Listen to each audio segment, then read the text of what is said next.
चुड़ैल नगर की नन्ही चुड़ैल। ये कहानी है एक छोटे से गांव की। इस गांव का नाम चुड़ैल नगर था। इस गांव पर एक खौफनाक चुड़ैल राज किया करती थी। हर साल अमावस की रात तारा एक इंसान को कत्ल किया करती थी और कहा जाता है कि उसे इससे जादुई शक्तियां मिलती थी। इसी गांव में सोमी और उसकी वालिदा भी रहते थे। सोमी को जुल्म और जादू हरगिज पसंद न था। वो बचपन से ही खुद को एक परी समझा करती थी, लेकिन यह हकीकत के बरक्स था, क्योंकि वो थी तो एक चुड़ैल ही। उसे परियों जैसे कपड़े पहनना और खूबसूरत बनना अच्छा लगता था। उसकी मामा चुड़ैल उसे हमेशा ही डांटती रहती थी कि तुम ऐसा लिबास नहीं पहनो, तुम एक परी नहीं बल्कि एक चुड़ैल हो। अब सोमी 21 साल की हो चुकी थी, लेकिन उसके जहन में अभी भी यही बात थी कि वो एक परी ही है और कोई चुड़ैल नहीं है। वो इंसानों को नुकसान पहुंचाने वालों के सख्त खिलाफ थी। सोमी ने अपना सबसे खूबसूरत लिबास निकाला और पहना। वो अपने लिबास में खुश हो रही थी, तभी उसकी मामा की नजर उस पर पड़ गई और वो सोमी के करीब आकर कहने लगी, अपना हाल देखो, क्या ये सब एक चुड़ैल पर जचता है? तुम हमारी चुड़ैल नगर की रवायात के बरक्स जा रही हो। अगर यही हाल रहा तो तुम्हें तारा के हाथों से बचाना मुश्किल हो जाएगा, और ना सिर्फ तुम बल्कि मुझे भी इस गांव से निकाल दिया जाएगा। सोमी बहुत खफा हुई। उसने कहा, मामा, क्या दूसरों को नुकसान पहुंचाकर शक्तियां हासिल करना अच्छी बात है? उसकी मामा ने कहा, खामोश हो जाओ। तारा के खिलाफ एक लफ्ज ना कहना, वरना वो तुम्हें और मुझे इस गांव से निकाल फेंकेगी। चलो मेरे साथ। वो सोमी को लेकर शीशे के सामने जाकर खड़े हो गए। सोमी की मामा ने एक जादुई मंत्र पढ़ा और सोमी का हुलिया बदल डाला। सोमी देखते ही देखते एक चुड़ैल नजर आने लगी। सोमी ने कहा, मामा, मुझे ये हुलिया पसंद नहीं। उसकी मामा ने फिर से जादुई मंत्र पढ़ा और उसका हुलिया बदला। सोमी फिर से चुड़ैल नजर आ रही थी। बार बार रूप बदलने पर भी सोमी को अपना हुलिया पसंद ना आया। उसने कहा, मामा, परियों के लिबास में क्या खराबी है? मुझे तो वही पसंद है। उसकी मामा ने कहा, चुप हो जाओ, एक लफ्ज और नहीं। अमावस की रात आने वाली है और क्योंकि तुम 21 साल की हो चुकी हो तो तुम्हें भी एक इंसान को कत्ल करना होगा, नहीं तो तुम जादुई ताकतों से महरूम रह जाओगी। सोमी ने कहा, मामा, कुछ भी हो जाए, मैं किसी इंसान को नुकसान नहीं पहुंचाऊंगी और मुझे मेरी ताकतें मिले या ना मिले, मैं किसी इंसान को कत्ल नहीं करूंगी। अगर आप मुझे उकसाती रहेंगी तो मैं भी घर छोड़ के जा रही हूँ। सोमी ने वहाँ से भागना शुरू कर दिया। उसकी माँ ने उसे रोकना चाहा, लेकिन ना रोक सकी। सोमी भागते ही चले जा रही थी। वो भागते भागते तारीक जंगल में आ निकली। सोमी को जुल्म हमेशा से ही नापसंद था। सोमी बहुत ही उदास होकर जंगल में बैठी थी। वो नहीं जानती थी कि उसे अब कहाँ जाना चाहिए। जंगल की तारीकी में बहुत से जुगनू इधर उधर उड़ रहे थे। एक जुगनू सोमी के करीब आया। उसने सोमी से कहा, सोमी, तुम यहाँ क्यों बैठी हो? सोमी ने कहा, क्योंकि मुझे अपने घर नहीं जाना और आज तक सारी चुड़ैलें इंसानों को नुकसान पहुंचाती आई हैं और मेरी मामा मुझसे भी ये चाहती हैं कि मैं अमावस की रात एक इंसान को कत्ल करूं।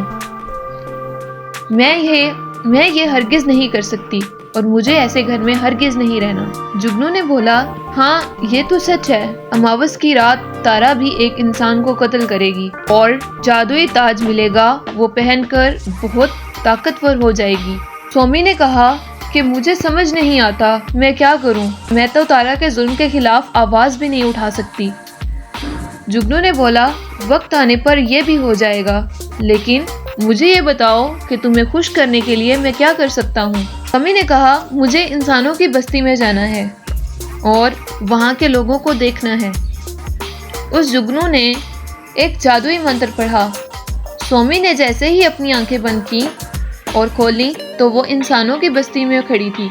जैसे ही सोमी ने इंसान की दुनिया में पाँव रखा, दूसरी जानिब चुड़ैल नगर की रानी तारा को इस हकीकत के बारे में पता चल गया। सारी चुड़ैलें तारा की तरफ देख रही थीं कि सोमी के इंसानी बस्ती में जाने के बाद तारा क्या करेगी। तारा गुस्से में चिल्लाई। उसने कहा, कोई मेरी इजाज़त के बगैर इंसानी बस्ती में हरगिज़ नहीं जा सकता। सोमी मेरी इजाज़त के बगैर यहाँ से गई है, अब उसकी खैर नहीं और उस बस्ती की भी खैर नहीं जहाँ वो गई है। तारा ने एक खौफनाक कहकहा लगाया। सोमी ने अपना रूप बदलकर इंसानी रूप धार लिया और उस गांव में दाखिल हो गई। जैसे ही सोमी गांव में दाखिल हुई तो उसे एक बूढ़े शख्स ने आवाज़ दी। उसने कहा, मैं 3 दिन से भूखा हूँ, मेरे पास खाने को कुछ नहीं, खुदा के लिए मेरी मदद करें। सोमी को बहुत तरस आया। उसने दरख्त के पीछे जाकर एक जादुई मंत्र पढ़ा और उसके हाथों में एक फलों की टोकरी आ गई। सोमी उस फलों की टोकरी को लेकर उस बूढ़े शख्स के पास गई और उन्हें वो फलों की टोकरी दे दी। सोमी ने देखा कि उस गांव में बहुत से लोग गरीब थे और उनके पास खाने पीने की चीज़ें बहुत कम थीं। सोमी ने उनकी मदद करने का फैसला किया। वो रोज़ फलों की टोकरियां लेकर गांव में आती और लोगों में तकसीम करती। वो देखते ही देखते लोगों में मकबूल होती जा रही थी और सोमी को उनकी मदद करके बहुत खुशी होती थी। एक दिन 2 चोर शाही महल से कुछ खजाना लूटकर भाग रहे थे। सोमी ने उनका मुकाबला करने का फैसला किया। उसने एक डंडा उठाया और चोरों को दे मारा। वो उन चोरों का मुकाबला कर रही थी। उन चोरों के पीछे राजकुमार और उसके सिपाही भी थे। राजकुमार दूर खड़ा सोमी की बहादुरी को देख रहा था। सोमी बगैर किसी डर के और खौफ के उन चोरों के साथ लड़ रही थी। जैसे ही उन चोरों ने वो सिपाही देखे, वो सारा सोना छोड़कर वहां से भाग निकले। राजकुमार सोमी के करीब आया और उसका शुक्रिया अदा करते हुए कहा, आप कौन हैं और यहाँ कैसे आई हैं? आज से पहले आपको गांव में कभी नहीं देखा। सोमी ने कहा कि मैं करीब के गांव से आई हूँ। राजकुमार ने सोमी को खाने की दावत दी, लेकिन सोमी ने इनकार कर दिया। राजकुमार ने कहा, क्या मुझसे कोई गलती हुई है? सोमी ने कहा कि अपने आसपास नजर दौड़ाएं, अपने शाही महल को छोड़कर जरा लोगों का हाल भी देख लें। लोग इतने गरीब हैं कि उनके पास खाने के लिए कुछ नहीं होता, लेकिन आपको क्या गरज? आप तो अपने शाही महल में सुकून की नींद सो जाते हैं। राजकुमार बहुत शर्मिंदा हुआ और वहां से चला गया। सोमी मामूल की तरह अगले दिन लोगों में फल बांट रही थी। सोमी ने देखा कि राजकुमार भी फलों की टोकरियां लेकर लोगों को फल दे रहे थे और उनमें खाने की चीजें तकसीम कर रहे थे। सोमी बहुत हैरान हुई। राजकुमार दूसरे लोगों की तरह नहीं था। वो लोगों की मदद भी करता और बच्चों के साथ खेलता भी था। सोमी और राजकुमार रोजाना लोगों में खाना तकसीम करते और बच्चों के साथ फुटबॉल खेलते। उसके बाद वो सायादार दरख्त के नीचे जाकर बैठकर ढेरों बातें करते। सोमी और राजकुमार की दोस्ती अब गहरी हो चुकी थी। राजकुमार ने सोमी को शाही महल की दावत दी। इस बार सोमी इनकार ना कर सकी क्योंकि राजकुमार मुकम्मल तौर पर बदल चुका था। खैर, सोमी ने उसके साथ जाने का वादा किया। सोमी और राजकुमार ने मिलकर खाना खाया। खाना खाने के दौरान उन्होंने ढेरों बातें की। जब सोमी ने वापस आना चाहा तो राजकुमार ने बताया कि आज रात शाही महल में बहुत बड़ी दावत रखी गई है। सोमी ने रुकने का फैसला किया। शाम के वक्त राजकुमार सोमी के लिए एक खूबसूरत लिबास लेकर आया। सोमी ने जब वो लिबास पहना तो उसे अपनी माँ के पास गुजरे हुए दिन याद आ गए। वो बहुत ही उदास और गमगीन नजर आने लगी। राजकुमार ने पूछा, क्या आपको ये लिबास पसंद नहीं आया? सोमी ने कहा, नहीं नहीं, ऐसी बात नहीं, मुझे ये लिबास बहुत पसंद आया। सोमी को राजकुमार के साथ बहुत लगाव हो चुका था और वो अपना राज अब मजीद नहीं छुपाना चाहती थी। उसने राजकुमार को सारी असलियत बता दी कि मैं कोई इंसान नहीं बल्कि एक चुड़ैल हूँ। राजकुमार ये सुनकर बहुत हैरान हुआ, लेकिन सोमी की दोस्ती इस हकीकत पर गालिब आ गई। उसने सोमी से कहा कि तुम्हारा राज सिर्फ एक राज ही रहेगा और मैं इस बारे में किसी को नहीं बताऊंगा। तैयार होके नीचे आ जाओ। सोमी तैयार होकर जब सीढ़ियों से नीचे आई तो तमाम लोगों की नजरें सोमी की खूबसूरती पर गड़ गईं। वो बहुत ही खूबसूरत लग रही थी। राजकुमार भी उससे अपनी नजरें न हटा सका। वो और राजकुमार आपस में बातें करने लगे, लेकिन ये बुरे वक्त का आगाज था। तारा ने दावत पर हमला कर दिया। उसके साथ ही लोगों को नुकसान पहुंचाने लगे। तारा ने सोमी से कहा, तुम्हें लगा कि तुम हमारी दुनिया से निकल जाओगी और मेरे हाथों से बच जाओगी।